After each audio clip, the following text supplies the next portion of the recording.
Comme toute eau courante, la rivière est essentiellement symbole de naissance, de vie, de mort puis de renaissance, sous une forme ou sous une autre. Au même titre que le fleuve, elle est synonyme de fertilité, d'irrigation voire de purification. Pourtant, plus encore que lui, elle a toujours représenté un thème important pour les peintres, peut-être parce que le fleuve, dans sa majesté, se révèle plus intimidant. Je dois confesser, déclarait le post-impressionniste Henri Le Sidaner, qu'un certain démon m'avait poussé vers la campagne, où je me laissais aller au cours des ruisseaux, dont les rives enchantaient ma fantaisie.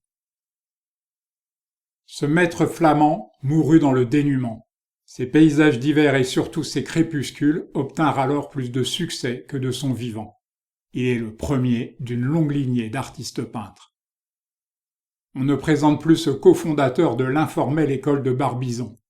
Plus que de s'élever en modèle à suivre pour plusieurs générations d'artistes, il cherchait inlassablement à percer les mystères de la nature. Les œuvres de ce paysagiste viennois reviennent régulièrement hanter les vidéos des dessous du visible. Il connut le succès en peignant les grands lacs autrichiens avec un soupçon de naturalisme.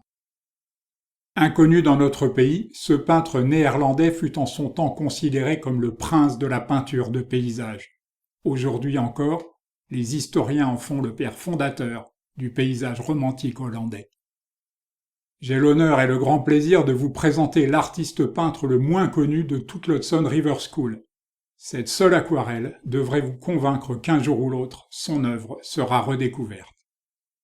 Ce paysagiste écossais né dans une famille d'artistes fut l'un des rares peintres de son pays à peindre sur le motif, son époque et la tradition voulant que les toiles soient peintes dans l'intimité d'un atelier. Ce peintre norvégien est le chaînon manquant entre romantisme et réalisme dans son pays. Ses poumons défaillants l'obligeaient à esquisser sur le motif de vastes paysages qu'il peignait ensuite à l'atelier. Cet artiste américain d'origine allemande est l'un des maîtres de l'Hudson River School. Il traversa les États-Unis avec un arpenteur du gouvernement, aussi son œuvre est-elle un précieux témoignage. Comme nombre d'artistes européens, ce peintre autrichien fit ses classes en Allemagne à Düsseldorf, la fameuse école du paysage. Un nombre incalculable de petites rivières traversent sa peinture. Ce paysagiste américain fut l'unique élève de Thomas Cole, fondateur de l'Hudson River School. Il sera le maître à penser de la seconde génération, avec ses paysages nimbés de lumière et de spiritualité. Sans aucune parenté avec Thomas, ce Cole-là n'a peint à ma connaissance que les paysages de son Angleterre natale. L'influence pré-raphaélite de son fils aîné teinte son œuvre d'une lumière singulière. Ce peintre sévillan passé par les Beaux-Arts de Madrid a aussi étudié à Paris auprès de Jean-Léon Gérôme et Félix Ziem.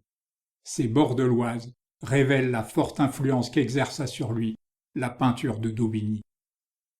Cet artiste américain est à la fois associé à l'Hudson River School, au luminisme et à l'école de Düsseldorf. Il voyagea dans toute l'Europe avec son chevalet et ses pinceaux, comme ici en Bavière ou au Tyrol. Le photoréalisme des œuvres de ce peintre danois laisse pantois.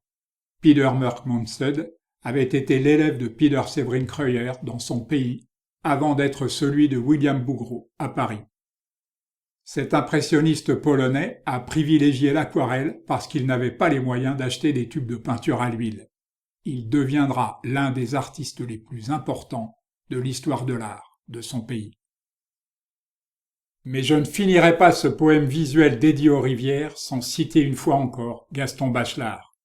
Je suis né dans un pays de ruisseaux et de rivières, dans le Valage en Champagne, ainsi nommé à cause du grand nombre de ses vallons. La plus belle des demeures serait pour moi au creux d'un vallon, au bord d'une eau vive, dans l'ombre courte des saules et des osières, écrivait-il dans L'eau et les rêves, son essai sur l'imagination de la matière.